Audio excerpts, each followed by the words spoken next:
आप किसी के प्रति रीझ गए कि वाह ये तो बहुत बढ़िया चल रहा है, बस अब प्रतीक्षा करो, बहुत जल्दी खराब होने वाली है वो वस्तु। ये कलयुग का स्वभाव है। पति पत्नी का दाम्पत्य बढ़िया चल रहा है, वाह हमारी तो कभी लड़ाई नहीं होती, बस रुक जाओ कछु दिन अभी पता चले, हो जाएगी। हमारे बच्चे बहुत अच्छे हैं, ऐसे बच्चे भगवान सबको दें, सुधरे हुए बच्चे, कुछ ना कुछ तो ऐसा कर देंगे। इसलिए भैया हम एक बात अपनी कथाओं में कहा करते हैं, किसी से भी ज्यादा उम्मीद मत रखो, क्योंकि संसार है, यहां पर कुछ भी जैसा चल रहा है वैसा नहीं रहेगा, कुछ ना कुछ तो बिगड़ेगा। कलयुग है भैया, यहां पर सब सम नहीं रहता है। आज अगर किसी को बहुत प्रतिष्ठा मिल गई है, किसी को बहुत मान सम्मान मिल गया है, एक दिन थोड़ा तो नीचे आना पड़ेगा। और कोई व्यक्ति बिल्कुल नीचे ही बैठा है, किसी दिन उसको ऊपर बैठना पड़ेगा, किसी दिन उसकी स्थिति वो हो जाएगी, सब उसको ही पूछेंगे। सब संसार में कब कहां क्या हो जाए, कब किसका काया पलट हो जाए, कुछ नहीं कह सकते। इसलिए भैया उम्मीद केवल ठाकुर जी से रखो और किसी से मत रखो। बिन गोपाल को नहीं अपनो, और किसी से कोई उम्मीद ही मत रखो, और किसी से कोई लगाव ही मत रखो, क्योंकि इस संसार में सब बदलने वाला है, सब कुछ। आज हम लोग खुशी मना रहे हैं कि खूब लोगों में भक्ति बढ़ रही है, खूब लोगों में अच्छा है, पर एक दिन ऐसा भी आएगा कि इतने भक्त हो जाएंगे कि भक्ति भक्त आपस में एक दूसरे से ईर्ष्या करने लग जाएंगे। यह भी तो संभव है। अच्छा तूने केसरिया रंग पहना, ले मैं तुझसे बढ़िया पहन के आऊंगा, तूने ये किया तुझसे बढ़िया मैं करूंगा, इसी में ही ईर्ष्या प्रकट हो जाएगी। दुनिया में सब भक्ति भक्त हो जाएंगे, सब लोग बिल्कुल वैष्णव होते चले जाएंगे, तो भी दिक्कत है। इसलिए सब ये अनुपात है भैया। भोजन में नमकीन नमकीन पाओगे तो बीच में थोड़ा मिठास भी तो चाहिए, और मीठा ही मीठा पाओगे थोड़ी नमकीन तो चाहिए। इसलिए सब सम नहीं रह सकता। एक झूला होता है, उसको अंग्रेजी में बोलते हैं रोलर कोस्टर, वो ऐसे ऊपर नीचे नीचे यूं दाएं बाएं ऐसे घूमता रहता है। संसार ऐसा ही है, ऊपर नीचे इधर उधर उल्टा सीधा ऐसे ही होता रहेगा। ये एक जैसा सम नहीं चल सकता, ये संसार का नियम है।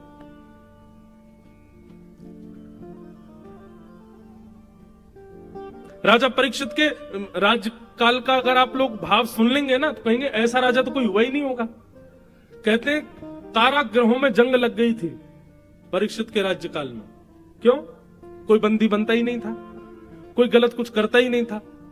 जितने भी सिपाही हैं पकड़ने वाले, ये सब अपने घरों में ही पड़े रहते थे, सब मोटे हो गए थे। क्यों? मेहनत करते ही नहीं थे, कुछ करने का कोई जरूरत ही नहीं है, क्योंकि गुनाह कोई करता ही नहीं था। ऐसा था परीक्षित का राज्य। कोई हिंसा नहीं, कोई छल नहीं, कोई कपट नहीं, कोई दंभ नहीं, कहीं चोरी चकारी नहीं, कुछ भी गलत नहीं होता था परीक्षित के राज्यकाल में। और सब लोग बड़े प्रसन्न होते थे, वाह वाह वाह भैया ऐसा राजा होना चाहिए, ऐसा युग होना चाहिए, ऐसा सब होना चाहिए। लेकिन बस प्रतीक्षा करनी थी। क्यों? क्योंकि बहुत जल्दी आक्रमण होने वाला था, और एक दिन आक्रमण हो गया। कैसे? राजा परीक्षित भ्रमण करते हुए वन में गए, और वन में उन्होंने देखा कि एक वृषभ यानी कि बैल, उसके 3 पैर कटे हुए हैं, वो एक पैर पर खड़ा है, और एक व्यक्ति उसके चौथे पैर को काट रहा है। वो व्यक्ति कोई और नहीं, कलयुग था। कलयुग को देख करके राजा परीक्षित ने तलवार निकाली, बोले मेरे राजपाट में हिंसा करने वाले तुम कौन हो? जैसे ही तलवार घुमाने लगे, परीक्षित जी के चरणों में कलयुग आ गया। बोले भगवान मुझे मत मारिए, मैं ब्रह्मा जी के द्वारा बनाया गया कलयुग हूं, मैं युग हूं। सतयुग के बाद त्रेता, त्रेता के बाद द्वापर, अब द्वापर चला गया, मेरी बारी आई है, मैं आ गया। बोले कब आए तुम? बोले जिस दिन भगवान श्री कृष्ण धराधाम से अपनी लीला पूरी करके गए, उसी क्षण मेरा जन्म हो गया था। ठाकुर जी की लीला पूरी हुई और मेरा प्राकट्य हुआ। अब तो बहुत वर्ष हो गए ठाकुर जी को गए, अब धीरे धीरे मैं अपना प्रभाव दिखाना प्रारंभ करूंगा। अभी तो प्रारंभिक समय था, अब मेरा प्रभाव शुरू हो रहा है भगवान। और प्रभाव देख लो, ये बैल एक पैर पर खड़ा है, ये बैल नहीं है, ये धर्म है। और धर्म के 4 पैर होते हैं, सत्य, दान, दया और पवित्रता। मैंने पवित्रता रूपी इसके पैर को काट दिया, मैंने दान रूपी पैर को काट दिया, मैंने दया रूपी पैर को काट दिया। अब एक पैर बचा है बस इसका, वो है सत्य। जिस दिन ये कट गया, धर्म धराशायी हो जाएगा और मेरा राज्य आ जाएगा।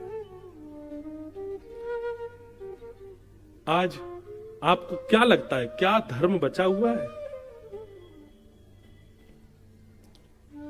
है तो सही एक पैर पे ही, पर एक पैर से भी लड़ खड़ा रहा है। सत्य कितना बचा है? बोलने में नहीं है सत्य। हाँ, बस इतना बचा है कि जब हमारी सुनने की बारी आती है तो हम सत्य ही सुनना चाहते हैं। आज कथाओं में इतनी भीड़ हो रही है, सत्संगों में इतनी भीड़ हो रही है, मंदिरों में इतनी भीड़ हो रही है, क्यों? सत्य बताना। लाखों लोग टेकरी हनुमान जी का दर्शन करने जा रहे हैं। क्या इतने लोग दर्शन कर रहे हैं तो क्या इतने सारे लोग धर्मावली हैं? इनमें से कोई पाप नहीं करता? सब करते हैं।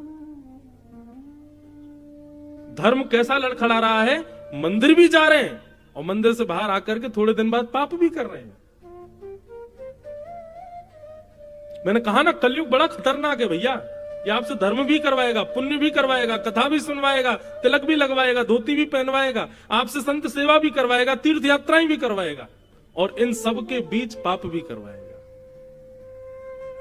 ये रहने नहीं देगा आपको ऐसे।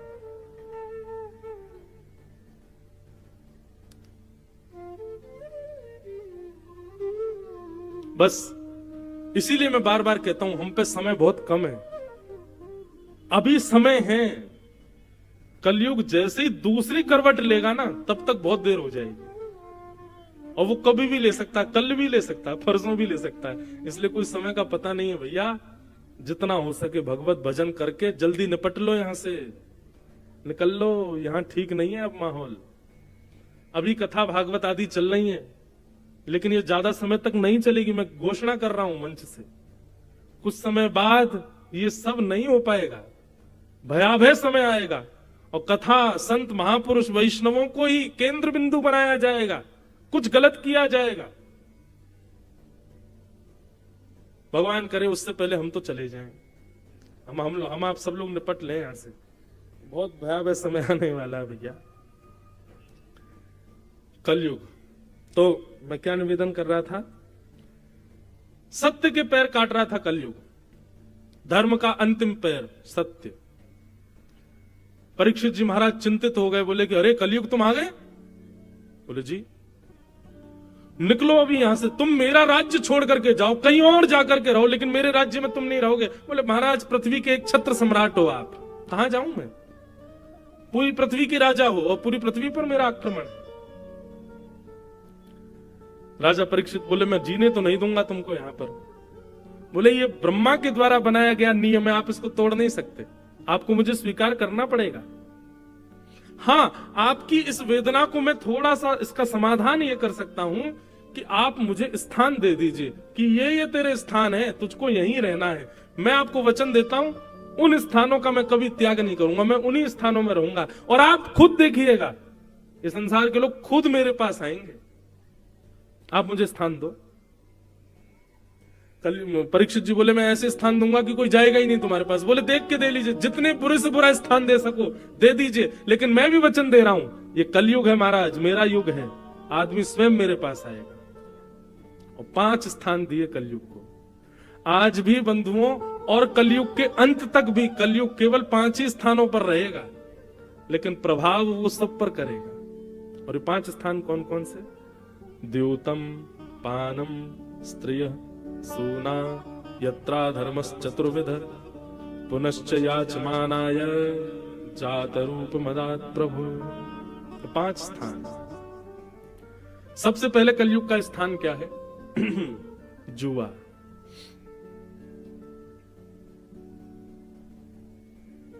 खेल कोई भी खराब नहीं होता, लेकिन उस खेल में प्रयोग किया गया धन और उसको बाजी लगा करके फिर खेला जाए, वो कलयुग है। इसलिए कभी भी धन की बाजी लगा करके कोई खेल मत खेलो। क्यों? आपने शौक शौक में 10 रुपए लगा दिए और फिर आपने खेल खेल लिया। वो 10 रुपए एक ना एक दिन 10 करोड़ का नुकसान करवाएगा आपको। आप कहेंगे जुआ खेलना पाप क्यों है? वो आपके लिए धन है, पर आध्यात्मिक दृष्टि से वो लक्ष्मी है। आप लक्ष्मी को दांव पर नहीं लगा सकते। लक्ष्मी हमारी मां है, अपनी मां को कौन दांव पर लगाता है? लक्ष्मी नारायण की पत्नी है। किसी की पत्नी को दांव पर लगाओगे, अपनी मां के दांव पर लगाओगे, रह पाओगे खुश? इसलिए जुए में कलयुग का निवास। द्यूतम। दूसरा स्थान है पानम। पहले तो जुआ केवल गांव गांव में वो खेलते थे, पेड़ों के नीचे बैठ के वो ताश खेल रहे हैं, उसी में पैसा लगा रहे हैं, हार गए इतना, ये सब वो सब होता। आजकल आधुनिक जुआ हो गया है, अब अलग प्रकार का जुआ खेलते हैं लोग। और एक बात कहिए, 500 की 1000 की शर्त जो लगाते हैं ना, लगी 500 की शर्त, ये भी जुआ है। अगर ऐसा हुआ तो तू 500 रुपए मुझे देगा, ऐसा हुआ तो 200 रुपए मैं तुझे दूंगा, ये भी जुआ है। ऐसा नहीं, उसमें कलयुग का निवास। द्यूतम। उसके बाद आता है पानम। अच्छा एक और बात सुनिए, ऐसा कभी कभी होता है कि हम शर्त लगा लेते हैं, अच्छा लगी 500 की शर्त, बोले हाँ लगी, और फिर वो काम हो गया, लेकिन फिर ना आपने बस इतना कह दिया, देखा हार गया, निकाल 500। अब जैसे वो निकालने लगा, आपने अच्छा ठीक है रख ले, चल कोई बात नहीं, तो कोई दिक्कत नहीं। पर हाँ पीछे ही पड़ गए, बोले देने पड़ेंगे 500 बेटा तुझे, तू हारा है मुझसे, तो वो निश्चित है कि वो आपका सर्वनाश करेगा। तो द्यूतम। दूसरा स्थान है कलयुग का पानम। मदिरा पान करना, मांस भक्षण करना, गलत वस्तुओं का सेवन करना, गलत वस्तुओं का खान पान करना, उसमें कलयुग का निवास है। तंबाकू, बीड़ी, सिगरेट, मांस, मदिरा, इस प्रकार की वस्तुओं का सेवन करना, उनका सेवन करने से कलयुग का प्रभाव होता है। इसलिए भैया इनसे बचो। ये सब तामसी वस्तुएं बंधु, इनका सेवन नहीं करना चाहिए। तो द्यूतम पानम। पानम के बाद आ गया स्त्रिय। पर स्त्री संग, पर पुरुष संग, विवाह के पश्चात अन्य के प्रति भाव प्रकट करना हृदय में, उसमें कलयुग का निवास है। कलयुग आपको छोड़ेगा नहीं। तो द्यूतम, पानम, स्त्रिय।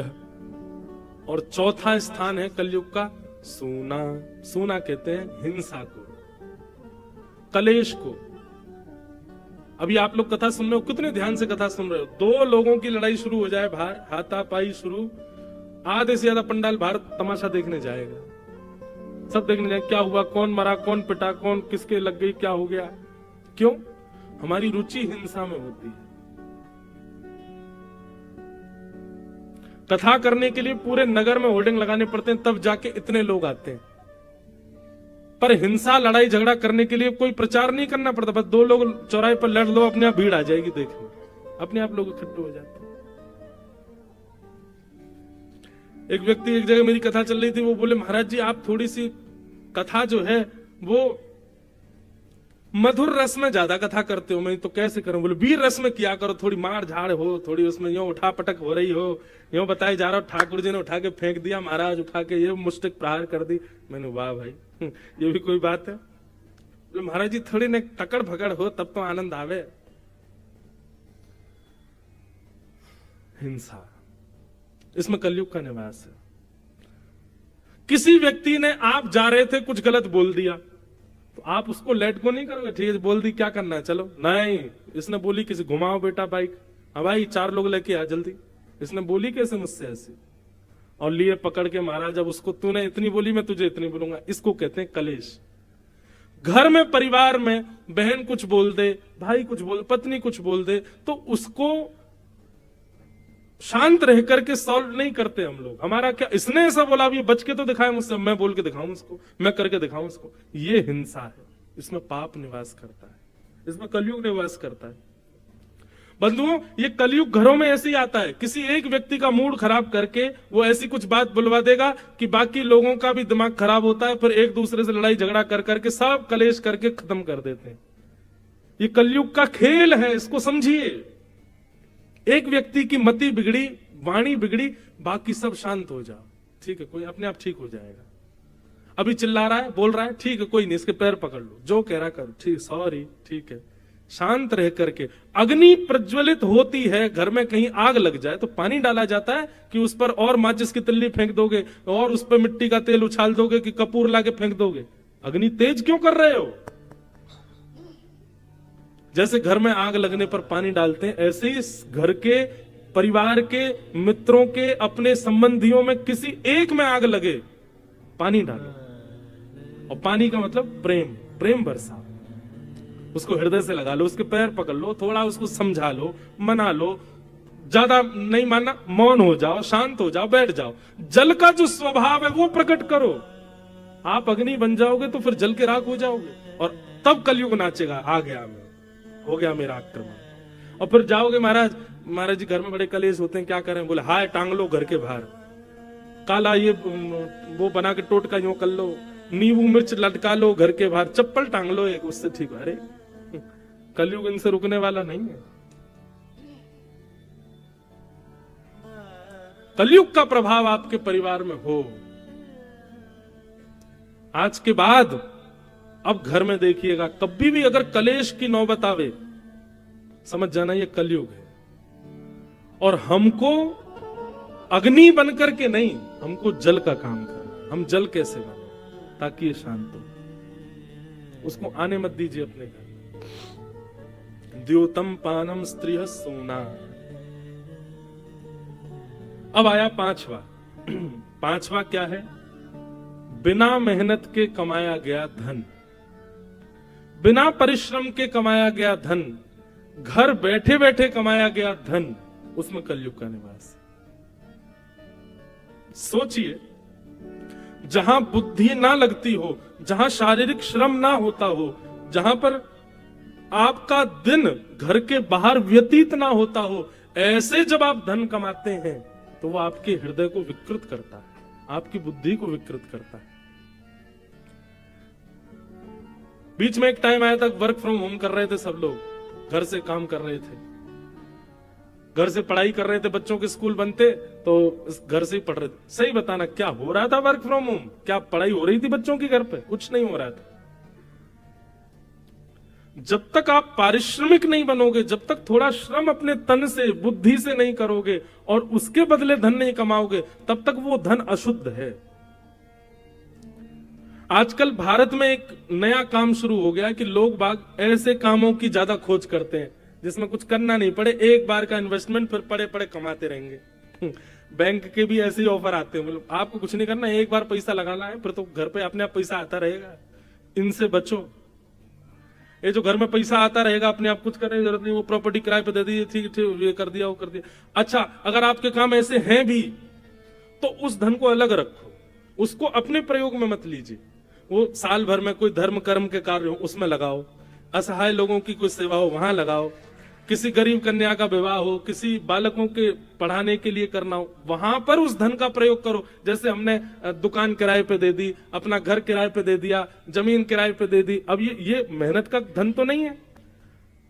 आप कहोगे जमीन हमारी, तो मेहनत क्या कर रहे हो उसमें? आपने उसको किराए पे दे दिया, वो लेके उसमें बढ़िया कमा रहा है, उसका आधा आपको दे रहा है, आपको तो घर बैठे मिल रहा है ना। उस धन को अलग रखो, अपने प्रयोग में मत लीजिए उसको। अपने घर के और अपने प्रयोग में तो वही धन लाइए जो आपने परिश्रम से कमाया। बंधुओं, ये पूरी यदुवंशियों के सर्वनाश की कथा ही यहीं आती है। ठाकुर जी बोले, इन यदुवंशियों को बैठे बैठाए सब मिल रहा है, परिश्रम तो करना नहीं पड़ रहा, सोने की नगरी द्वारिका है और पर ब्रह्म परमात्मा भगवान इनके वंशधर हैं, कुछ करने की आवश्यकता तो है नहीं। इसलिए भगवान ने यदुवंशियों का सर्वनाश करवाया जानबूझ करके। क्यों? नहीं तो मेरा ही परिवार पृथ्वी का सबसे बड़ा भार बन जाएगा। अनीति के धन से ही 99% कलयुग का प्रभाव हमारे घरों में और हमारे ऊपर अनीति के धन से ही आता है। अब यहां कितने लोग, अधिकतर जितने भी लोग बैठे, कोई जुआ तो खेलता नहीं, कोई परस्त्री गमन तो करता नहीं, पर पुरुष गमन तो करता नहीं, कोई यहां पर जो भी बैठा कोई मद्यपान आदि तो कुछ करता नहीं। तो फिर हमारे घर में कलयुग आ कहां से रहा है? हम लोग कलयुग में रह रहे हैं, इसका मतलब कलयुग है हमारे पास भी। अनीति का धन और दूसरा वो सूना, कलेश, यहीं से कलयुग आता है। इसलिए इनसे बचो। और इनसे बचने का एक उपाय बताएं। भगवत स्मृति। ठाकुर जी सदा चित्त में बैठे रहे। लग रहा है कि कुछ हाथापाई कलेश घर में हो गया, उसी समय चाहिए एकांत में बैठ जाओ। श्री कृष्ण गोविंद हरे मुरारे, हे नाथ नारायण वासुदेव, हे ठाकुर जी आप सब मंगल करो, हमें आपको परेशान नहीं करना, पर ये जो कलेश है ये आपकी सेवा में व्यवधान डाला, भगवान इसको कृपा करो, अनुग्रह करो। भगवत स्मृति करके उससे बचने का प्रयास करो। भगवान नाम जपते रहो, भगवत नाम का गुणानुवाद निरंतर गाते रहो, सब मंगल होगा। ठाकुर जी के नाम में बड़ी सामर्थ्य है, उससे बचाएगा। तो ये 5 स्थान है कलयुग के, इनसे बचने का प्रयास करो और हरि नाम रूपी कवच पहन करके रखो, हरि नाम रूपी वैक्सीनेशन लगाते रहो, ताकि इसका असर आपको ना हो कलयुग का। ऐसा करो। कलयुग को 5 स्थान दे दिए। 5 स्थान देकर के राजा परीक्षित स्वयं भटक गए। घर आकर के तिजोरी खोल करके देखी, उसमें बढ़िया एक मुकुट रखा था जरासंध का, वो निकाल करके जैसे ही अपने मस्तिष्क पर धारण किया, अनीति का धन सिर में आते ही कलयुग प्रवेश कर गया। और राजा परीक्षित वन में गए। वन में भ्रमण करते करते प्यास लगी तो शमिक मुनि के आश्रम जाकर के जल मांगा। शमिक ऋषि ध्यान में बैठे थे, ध्यान में बैठे होने के कारण वो जल नहीं पिला पाए। तो राजा परीक्षित को ये नहीं लगा कि ये ध्यान में बैठे, उनको लगा अरे बताओ देखो पाखंडी बाबा, इसके सामने मैं जल मांग रहा हूं और ये ध्यान में बैठा है। मरा हुआ सर्प उठा करके उनके गले में डाल दिया। कलयुग का सबसे पहला प्रभाव क्या होता है बंधुओं? कलयुग का सबसे पहला प्रभाव यहीं से प्रारंभ होता है कि जो धर्मात्मा है उनको देख करके हीन भावना आने लग जाए। जो तिलक लगाते हैं, शिखा रखते हैं, धोती पहनते हैं, मंदिर जाते हैं, कथा सुनते हैं, ऐसे धर्मात्मा लोगों को देख करके उनके प्रति हीन भावना और उनके प्रति मजाक की भावना, उनको देख के हंसी आना और ये क्या पागलपना करते रहते हो, ऐसी बातें मन में उत्पन्न होना, ये कलयुग का प्रथम प्रभाव है। धार्मिक लोगों को उपेक्षित दृष्टि से देखना, ये धर्म का प्रभाव, ये कलयुग का प्रभाव है। राजा परीक्षित बोले अरे ये हमारे सामने नाटक करते हैं, पाखंड करते हैं संत होने का। गले में मरा हुआ सर्प डाल दिया। शमिक ऋषि के गले में मरा हुआ सर्प देख कुछ बालकों ने जाके शमिक के पुत्र को बता दिया, श्रृंगी को, कि तुम्हारे पिता के गले में मरा हुआ सर्प पड़ा है, राजा परीक्षित ने डाला है। श्रृंगी ने हाथ में जल लेकर के श्राप दे दिया, मैं राजा परीक्षित को श्राप देता हूं, मेरे पिता का अपमान किया, आज के 7वें दिन उनको तक्षक सर्प डस देगा, उनकी मृत्यु हो जाएगी। राजा परीक्षित लौट करके अपने राजभवन आए। जैसे ही मुकुट उतारा सोचने लगे आज मैंने क्या किया? एक ध्यानस्थ बैठे हुए संत के गले में मरा हुआ सर्प डाल दिया मैंने। ये मैं कैसे कर सकता हूं? ये मेरा स्वरूप तो नहीं था, ये मेरा स्वभाव तो नहीं था। कभी बंधुओं जेल में जो कैद होते हैं ना, कैदी, उनसे पूछो कि यार तुमने ऐसा क्यों किया, तो वो यही कहेगा पता नहीं उस समय मेरी मति कैसे घूम गई, मैं कभी सोच भी नहीं सकता था कि मैं ऐसा करूंगा, पर पता नहीं मेरी बुद्धि को उस समय क्या हो गया। ये बुद्धि विकृत ही तो कलयुग करता है। कभी कभी आप क्रोध नहीं करते, लेकिन अचानक आपको क्रोध आया, आपने कुछ बहुत गलत बोल दिया, बाद में आपको फिर रिग्रेट, पता नहीं कैसे निकल गया मेरे मुख से ऐसा, मुझे गलती हो गई, क्षमा करो। ये जो प्रभाव बीच बीच में दिखते हैं ना, यही कलयुग है। कभी दूसरे के ऊपर आपके अंदर ईर्ष्या नहीं आती, लेकिन अचानक आ जाए, समझ जाना कलयुग है। कभी पर स्त्री पर पुरुष को देख करके कभी भाव नहीं आया, लेकिन अचानक आ गया, कलयुग। और जब जब ये प्रभाव का दर्शन हो बंधुओं, बस उस समय नेत्र बंद कर लेना, त्रिभंग ललित श्याम सुंदर को याद कर लेना। कली आया भी होगा तो उनके आते ही चला जाएगा, भाग जाएगा वहां से, ठाकुर जी आ गए, अब मेरा स्थान नहीं है यहाँ पे। राजा परीक्षित सोचने लगे मैंने क्या कर दिया, बहुत बड़ा अपराध कर दिया मैंने तो।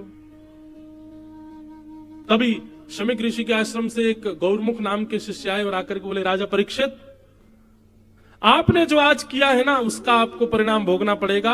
आज के ठीक 7वें दिन तक्षक सर्प के दंशन से आपकी मृत्यु हो जाएगी। राजा परीक्षित को जैसी ये बात पता चली, नेत्र बंद हो गए राजा के, प्रणाम किया। अपने पुत्र को बुलाया, जन्मेजय इधर आओ। जन्मेजय जैसे ही पास आया, स्वयं राज सिंहासन से उठ करके जन्मेजय को बैठा करके तुरंत अपना मुकुट उतार करके उसके सिर पर, एक क्षण भी विलंब नहीं किया राजा परीक्षित ने। महामंत्री, सेनापति सब देखते रह गए, ये क्या कर रहे हैं राजा परीक्षित। अपनी पत्नी से बोले, देवी मैं संसार का सबसे भाग्यशाली आदमी हूं। पत्नी कहने लगी, 7 दिन में मरने वाले व्यक्ति जिसको श्राप लगा है वो अपने आप को भाग्यशाली कैसे कह सकता है। बोले, मैं भाग्यशाली इसलिए हूं, ब्राह्मण के मुख से निकला हुआ वाक्य जनार्दन का वाक्य माना जाता है। शास्त्र आज्ञा करते हैं, ब्रह्म वाक्यम जनार्दनम। ब्राह्मण यदि कुछ कह दे तो ये समझ लो ठाकुर जी ने कहा है। और ठाकुर जी कभी किसी का अनहित नहीं चाहते। आज एक ब्राह्मण ने आकर के कहा कि मुझे 7 दिन में मरने का श्राप लगा है, देवी यदि तुम विचार करो तो हमारे अगले क्षण का भी नहीं पता कि हम जीवित रहेंगे कि नहीं, हमारे प्राण कभी भी निकल सकते हैं। मैं आज रात्रि सोऊंगा, कल की कथा कहूंगा, कोई गारंटी नहीं। आप आज की कथा में आए हो, कल आओगे, कोई गारंटी नहीं। कभी भी किसी के भी प्राण निकल सकते हैं। हमारे परीक्षित को तो फिर भी 7 दिन में मरने का श्राप मिला है, मुझे और आपको तो हर सेकंड में मरने का श्राप, कभी भी मर सकते हैं हम। हमारे प्राण तो कभी भी निकल सकते हैं। राजा परीक्षित ने इसी बात को कहा कि मैं बहुत बड़ा भाग्यशाली हूं देवी, अगले 7 दिन में यदि पहाड़ भी कोई मेरे ऊपर गिर जाएगा तो भी मेरे प्राण नहीं निकलेंगे 7 दिन से पहले। प्राण तो अब 7 दिन बाद ही निकलेंगे। इसलिए संसार को कोई व्यक्ति नहीं कह सकता कि मैं अगले घंटे जीवित रहूंगा, लेकिन मैं दावे से कह सकता हूं कि अगले 7 दिन तक मुझे कोई नहीं मार सकता। तो क्यों ना, मुझे जब पता ही चल गया है कि मेरी मृत्यु 7 दिन बाद है, तो मैं अपने इन 7 दिनों को उपयोगी बनाऊं। अब राजा जन्मेजय मेरा पुत्र है, आप राजमाता हो, मैं एक दीनहीन बन करके अब वन में जाऊंगा। और राजा परीक्षित उसी समय अपना गृह त्याग करके, राज्यपाट छोड़ करके वन की ओर चले। बंधुओं, ये कथाएं कहते कहते अब लगने लग अब ऐसा भाव आने लगा, कितने भाग्यशाली राजा परीक्षित। लेकिन भैया वही बात है, हम आप सब लोग राजा परीक्षित जैसे नहीं हो सकते। हमको अगर ज्योतिषी बता दे भैया अगले 7 दिन में तुम्हारी मृत्यु है, तो कहो तो 7 सेकंड में ही नहीं हमको अटैक आ जाए, बोलो मर जाएंगे। जाके पत्नी को सीधे हृदय से लगा लेगा, अरे देवी अब 7 ही दिन बच्चे में क्षमा कर देना, बच्चों को तुमको जो चाहिए खा लो भैया, वहां पैसा रखा उसको व्यवस्थित। हम इतने ज्यादा मतलब निकृष्ट हैं, इतने संसारी हैं, हमको अगर पता चल जाए कि हमारे पास इतना समय बचा है और इतनी देर में हमारी मृत्यु है, निश्चित है हम भजन नहीं स्वीकार करेंगे। सुन, बगल वाले अंकल है, उन पर 5 लाख रुपए मैंने दे रखे हैं उनको, 1 महीना से उनसे ले लियो। वहां पर इतनी प्रॉपर्टी है अपनी, उस पर ध्यान धर लियो, इतना पैसा बैंक अकाउंट में ले, सब 7 दिन के अंदर मैनेजर बैंक के सबसे मिलकर साइन वाइन बदलवा देंगे, सब बेटा तू संभाल, अब सब तेरा ही तो है, तुझे ही तो करना है। हम तब भी संसार को ही याद करेंगे। लेकिन राजा परीक्षित वन में चले गए और वन में जाकर के गंगा के तट पर जाकर के बैठ गए। अनंत ऋषि वहां बैठ करके भजन कर रहे थे। सबसे जाकर के राजा परीक्षित ने प्रणाम करते हुए कहा, मुझ पर समय ज्यादा अभिवादन करने का नहीं है, मैं सीधे प्रश्न कर रहा हूं कि हे भगवान, जिस व्यक्ति के जीवन के बहुत कम दिन बचे हों, केवल 7 ही दिन बचे हों, उसको मुक्ति कैसे मिलेगी? मुझे क्या करना चाहिए कि मुझे मुक्ति मिल जाए?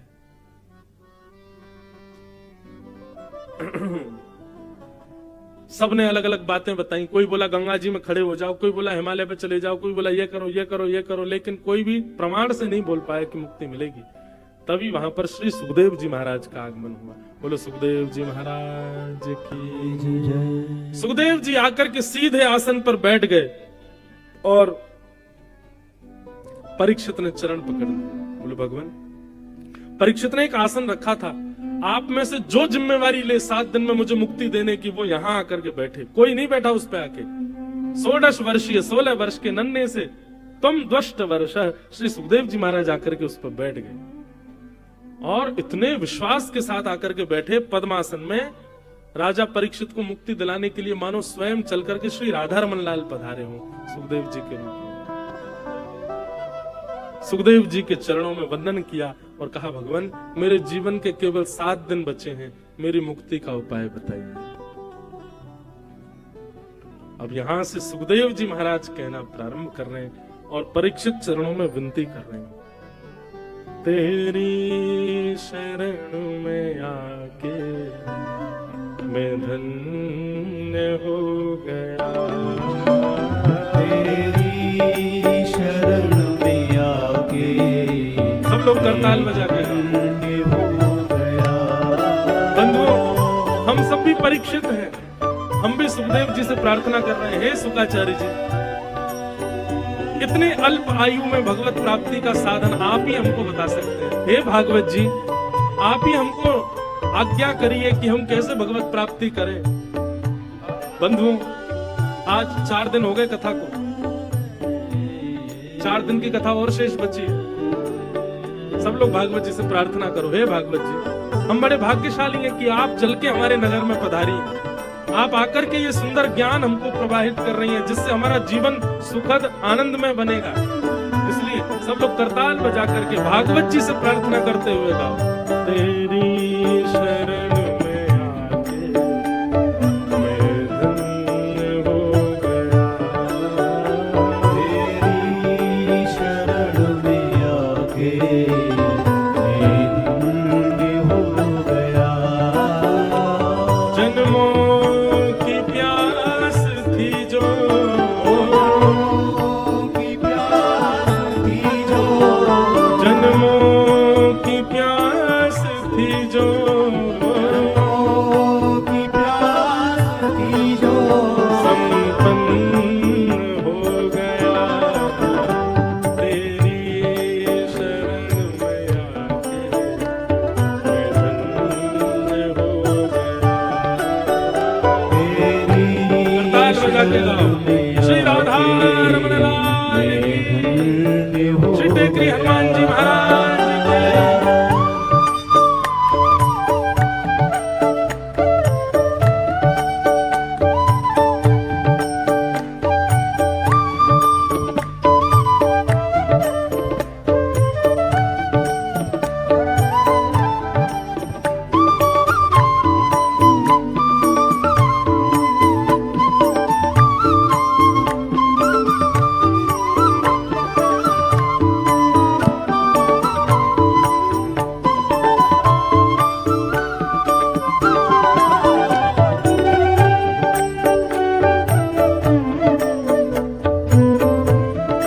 बोलो देवादिदेव महादेव महाकालेश्वर भगवान की।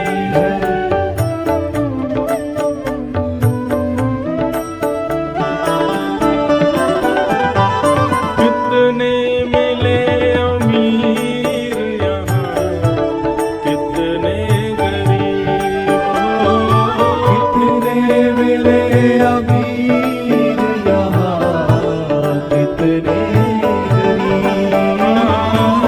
कितने मिले अमीर यहाँ, कितने गरीब हो, कितने मिले अमीर यहाँ, कितने गरीब, कितने मिले अमीर यहाँ,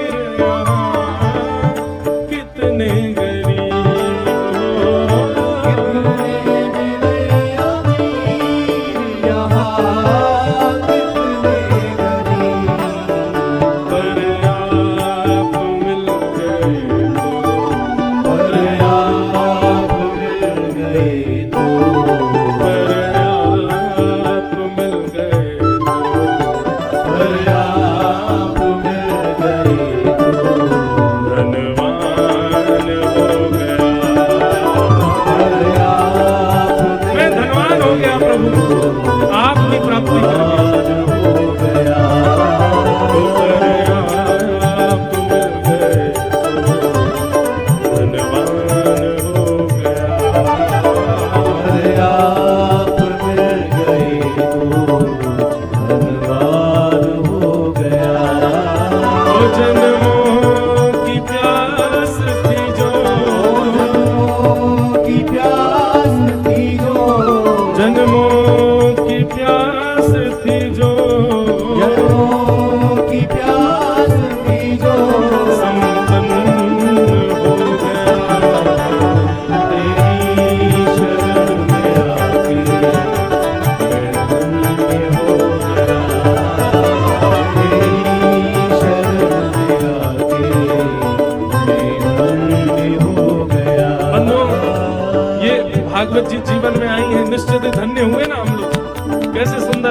कैसी सुंदर लीला, कैसी सुंदर कथा, कैसे सुंदर मार्ग हमको प्राप्त होते हैं भागवत जी से। इसलिए वास्तव में धन्यता का अनुभव करते हैं हम लोग। इसलिए बड़े भाव से करताल बजा करके, दोनों भुजा उठा कर करताल बजा के भागवत महापुराण की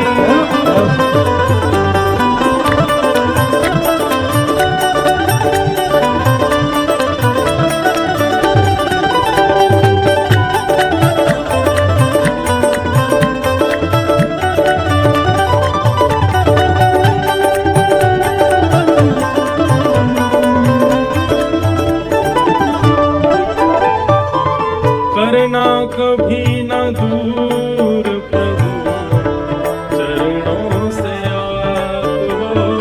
करना कभी न दूर प्रभु चरणों से आप।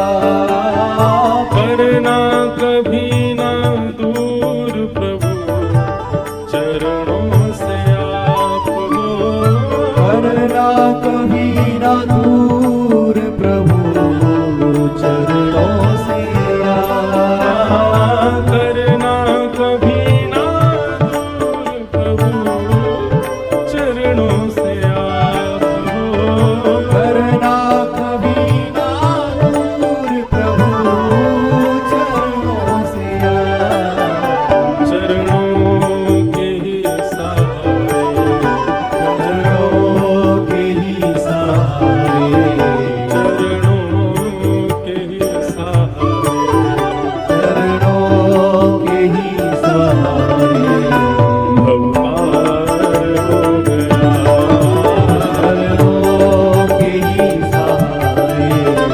भव पार हो गया। चरणों के ही सहारे भव पार हो गया। चरणों के ही सहारे भव पार हो गया।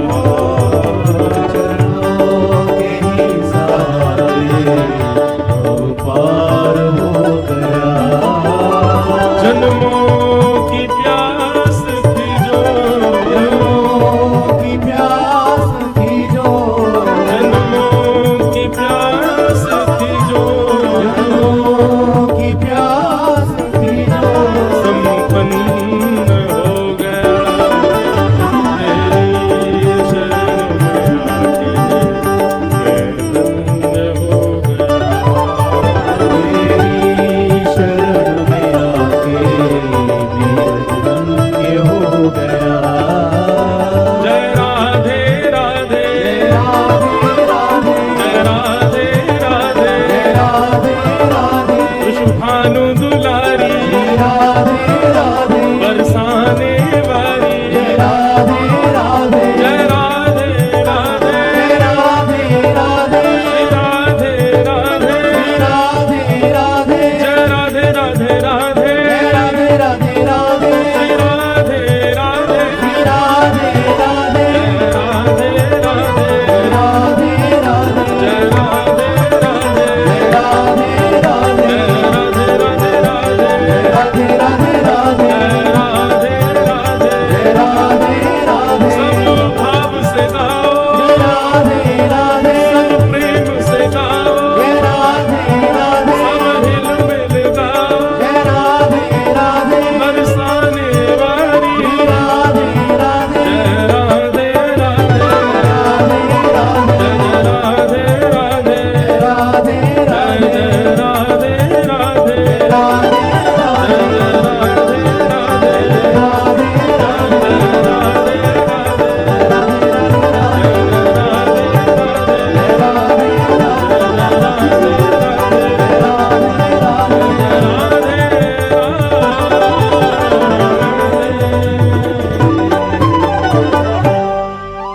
भागवत महापुराण की जय। श्री सुखदेव जी महाराज की, श्री परीक्षित जी महाराज की।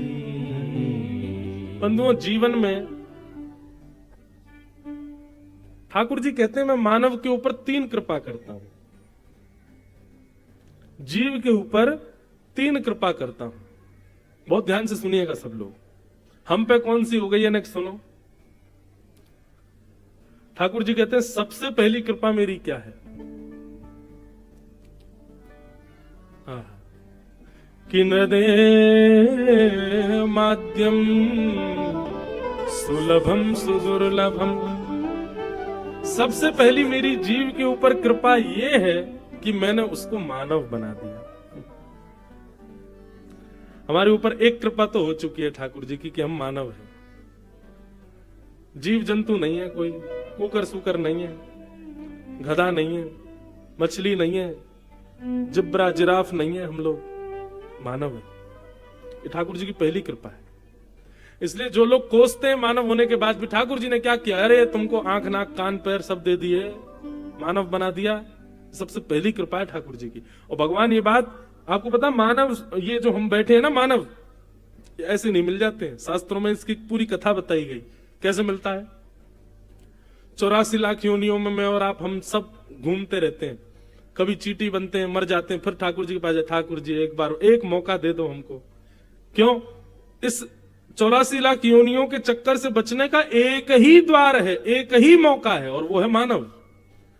मानव बन के ही आप इस चक्कर से निकल सकते हो। अन्य किसी योनि में अगर आप किसी योनि को देखते हैं, कुकर सुकर और छिपकली आदि इनको देखो ना, तो ये समझना अब ये बहुत भटकने वाले हैं, अब इसके बाद ना जाने क्या बनेंगे, फिर कहीं जाएंगे, फिर कहीं जाएंगे। तो हम लोग पहले कभी चींटी बने, मर गए, फिर ठाकुर जी के पास गए, ठाकुर जी एक मौका दे दो भगवान, नहीं अभी जाओ जाओ। कुकर बनो, कुकर बना दिए, फिर मर गए, फिर आए ठाकुर जी एक मौका दे दो, नहीं अब सूकर बनो, सूकर बना दिए, फिर आगे ठाकुर जी एक मौका, ना अब भैंस बनो, जाओ दूध पिलाओ सबको, भैंस बन गए, भैंस बन के आगे ठाकुर जी नहीं अब मछली बनो, जाओ मछली बन गए, मछली के बाद कॉकरोच बनो, जाओ बाथरूम में पड़े रहना सबके, बना दिए। इस प्रकार ठाकुर जी जब हमको बहुत, जब हम बार बार प्रार्थना करते, गिर जाते, पड़ जाते ठाकुर जी के आगे, ठाकुर जी एक मौका, बस एक मौका दे दीजिए, तब ठाकुर जी कहते हैं अच्छा चलो ठीक है।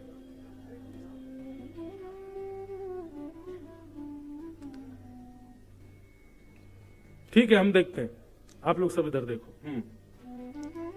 क्या बता रहा था मैं? हाँ, तो फिर ठाकुर जी से हम कहते हैं ठाकुर जी एक मौका दे दो। मानव शरीर मौका है, इसका नाम ही मौका, निकलने का मौका यहां से। तो ठाकुर जी क्या करते हैं, अच्छा तुम बहुत रो रहे हो, बहुत तुम 33 लाख योनि 84 लाख योनियों में भटक लिए, चलो अब तुमको हमें कृपा करते हैं। तब भगवान 5 लोगों को बुलाते हैं। ये 5 लोग कौन है? बोल पंच तत्व, पृथ्वी जल अग्नि वायु आकाश। इन पंच तत्वों को बुला करके ठाकुर जी कहते हैं भैया इसको एक मानव देह देना है, लोन पे, लोन पे देना है इसको, ऋण ऋण। तब ये पंच तत्व हमसे सौदा करते हैं, पृथ्वी जल अग्नि वायु आकाश, ठीक है हम तुमको ऋण दे रहे हैं। वर्ष पहले ही निश्चित हो जाता है, 70 वर्ष के लिए आ रहे हैं, 80 वर्ष के लिए आ रहे हैं, कितने वर्ष के लिए आ रहे हैं, फिर उसमें भी कुछ टर्म्स होते हैं, इतना अगर तुमने ये गलत किया तो इतने दिन में तुम्हारी छुट्टी हो जाएगी, बढ़िया रहे तो ऐसा चलेगा, ऐसा रहे, सब पहली बात हो जाती है। कुल मिला के हमारी उनसे बात होती है कि वे 5 हमको लोन देंगे, और लोन में उन 5 के मिश्रण से शरीर मिलता है। लेकिन लोन चुकाना कैसे? शरीर कहते हैं कि भाई जब तुम्हारा जीवन पूरा होगा तो हम 5 अपने पंच तत्व लेने आएंगे। तो जब तुम्हारे परिवार के लोग तुम्हारा अग्नि संस्कार करेंगे, अग्नि तत्व अग्नि में, जल तत्व जल में, वायु तत्व वायु में, पृथ्वी तत्व पृथ्वी में, सारे तत्व अपने तत्व ले जाते हैं। लेकिन हमको ब्याज सहित वापस चाहिए। बोले ब्याज क्या लगेगी? बोले हम जो तुमको शरीर देंगे उसको गंगा स्नान कराना, उसको यमुना जी में स्नान कराना, सरजू जी में स्नान कराना, संत जनों की इस शरीर से सेवा करना, खूब नाम जप करना, इस पर तिलक लगाया करना, इससे तीर्थ यात्राएं करना, गोवर्धन गिरिराज जी की परिक्रमा करना, वैष्णो देवी हिमालय पर जाना, अच्छे कर्म करना, लोगों की सहायता करना, गरीब लोगों की सेवा करना, माता पिता की खूब आज्ञा मानना। इस शरीर से कुछ भी गलत मत करना। गलत करोगे तो समझो उतनी तुमने हमको ब्याज नहीं दी। तो ब्याज सहित हमारे तत्वों को वापस करना ठाकुर जी के सामने सौदा हो जाता है। ठाकुर जी कहते हैं भैया अब तुम्हारी बात हो गई, चलो तुम बहुत दिन से रो रहे थे, अब तुमको हम मानव बनाते। तब जाकर के ठाकुर जी हमको मानव बनाते। 7वें महीने जब मां के गर्भ में होता है तब भी हमको याद होता है कि हम क्या क्या बात करके ठाकुर जी से आए और हम कहां कहां योनियों में घूम के आए। 9वां महीना प्रारंभ होते ही जैसे हमारे प्रकट का समय आता, हम खुश होने लग जाते, अब हमारा जन्म होगा।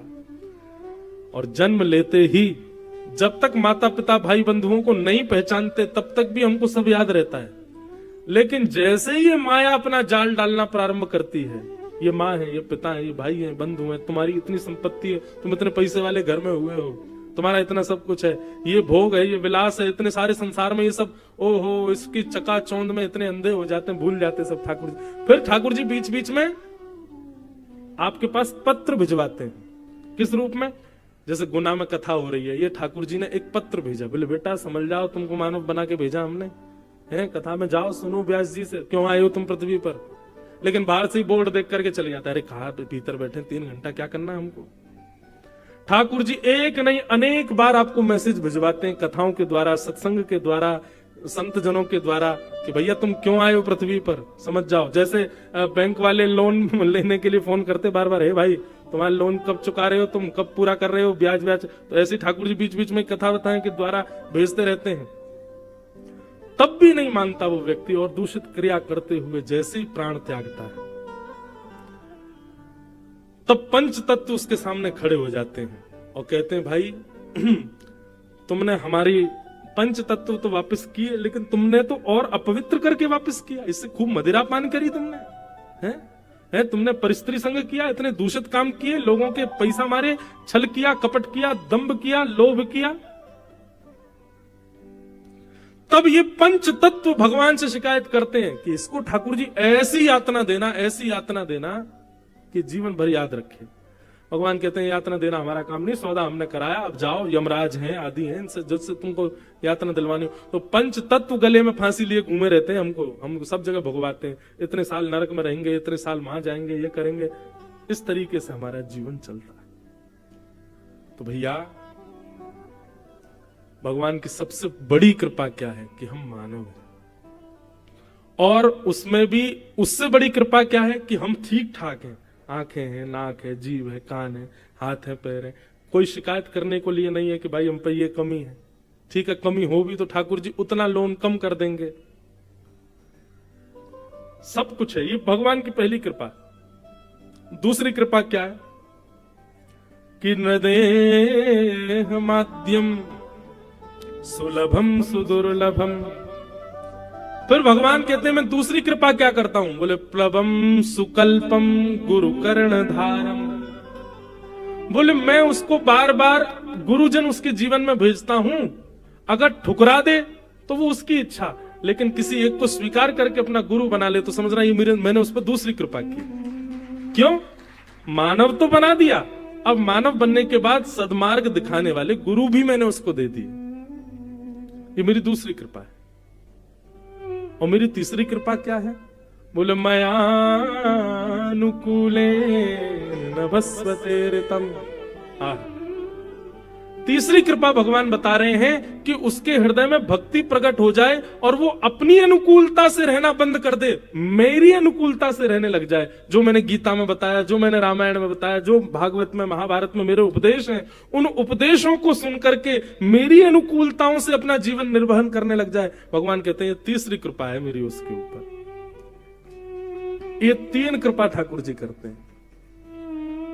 तो पहली कृपा तो साक्षात है कि हम सब मानव हैं, तो पहली कृपा तो हम पे हो चुकी है। अब ये 2 कृपाएं हम करवाना चाहते हैं कि नहीं, ये हम देख लें जीवन में। गुरु मैं फिर कहूंगा बंधु, गुरु का मतलब दीक्षा लेना नहीं होता, दिशा लेना होता है।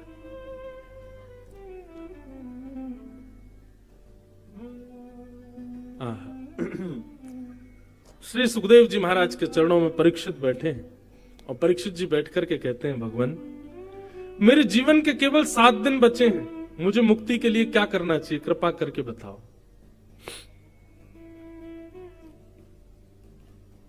सुखदेव जी महाराज 1 मिनट के लिए मौन रहते हैं और 1 मिनट विचार करके सीधे बोलना प्रारंभ करते हैं। और यहां से सुखदेव जी की वाणी प्रारंभ होती है कि वरीयाने शते प्रश्न क्रतो लोक हितम नृप आत्मवीत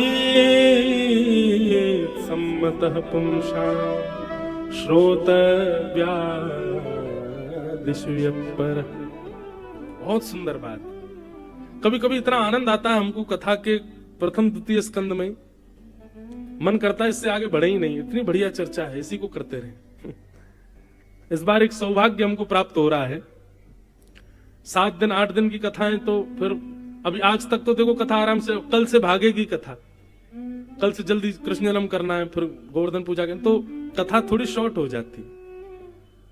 पर इस बार हमको एक सौभाग्य मिल रहा है, 10 अप्रैल से 11 अप्रैल से 10 मई तक 1 महीना की भागवत कथा है नासिक महाराष्ट्र में। 1 महीना 30 दिन,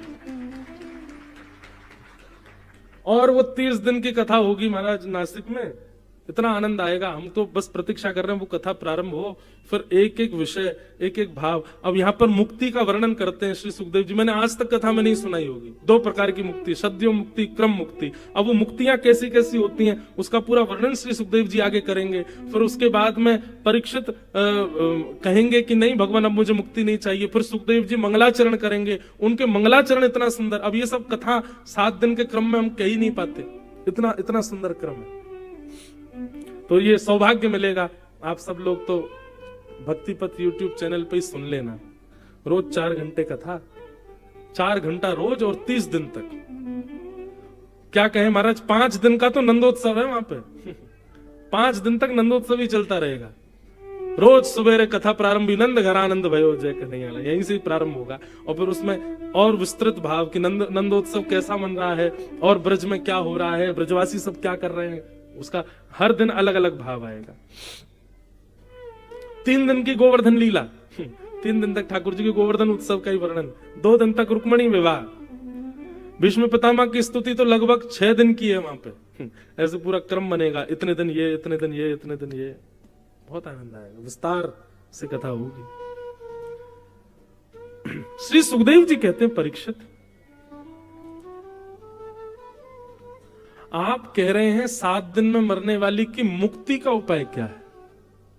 देखिए, मैं जो अपनी मति से समझ पाया, श्री सुखदेव जी कहते हैं, परीक्षित ये प्रश्न तुमने अपने लिए नहीं किया। कृतो लोक हितम नृप, कैसे कह सकते हैं? अरे मरने का श्राप परीक्षित को लगा तो परीक्षित ही पूछेगा ना, लेकिन नहीं, सुखदेव जी की बुद्धि देखिए। सुखदेव जी कहते हैं, परीक्षित ये प्रश्न तुमने अपने लिए नहीं किया। क्यों? मुक्ति की कामना परीक्षित नहीं मांग सकता? बोले नहीं मांग सकता। क्यों?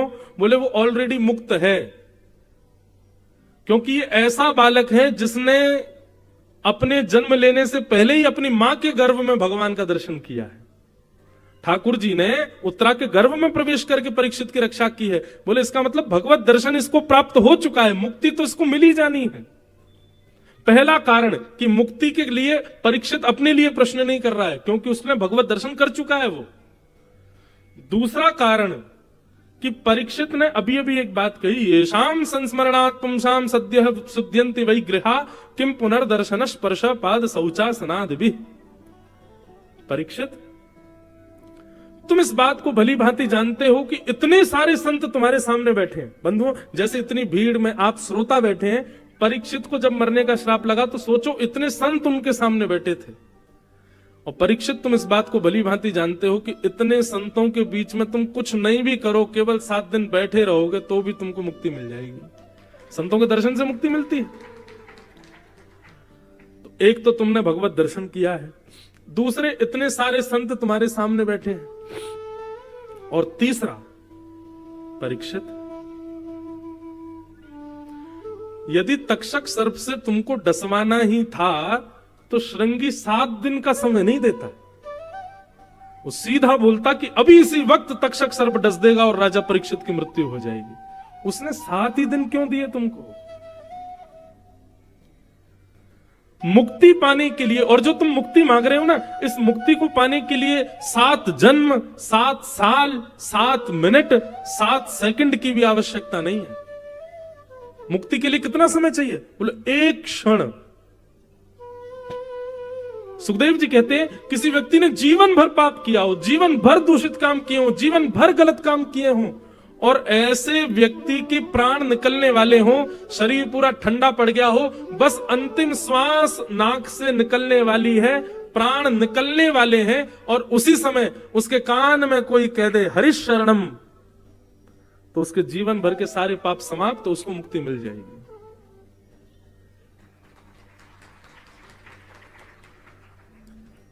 ताली बजाई, अच्छी बात है, लेकिन बात तो सुनो पूरी। अभी बात पूरी नहीं हुई है। आप कह रहे हो कि मुक्ति का उपाय बताइए, मेरे पास 7 दिन बचे हैं, पर मुक्ति के लिए तो एक क्षण चाहिए परीक्षित। तुमको 7 दिन क्यों मिले हैं? और मुक्ति के लिए जीवन में भगवत दर्शन होना चाहिए, वो तुम ऑलरेडी कर चुके हो अपने मां के गर्भ में। वो बात अलग है कि तुमको याद नहीं है, पर तुम जब अपनी मां के गर्भ में, तो पूरा विश्व जानता है भगवान ने प्रवेश करके तुम्हारी रक्षा की। और तीसरी बात, इतने भजनानंदी संत तुम्हारे सामने बैठे हैं, इनके मुख से हरिनाम संकीर्तन और कुछ नहीं तो बस सत्संगी सुनते रहोगे, 7 दिन में मुक्ति मिल जाएगी। उसके बाद भी तुमने मेरे आने पर यह पूछा कि जल्दी मरने वाली की मुक्ति का उपाय क्या है। मुझे इससे यह बात समझ में आई कि तुम ये अपने लिए नहीं पूछ रहे हो, क्योंकि तुम तो एक क्षत्र सम्राट हो। तुम्हारी मृत्यु के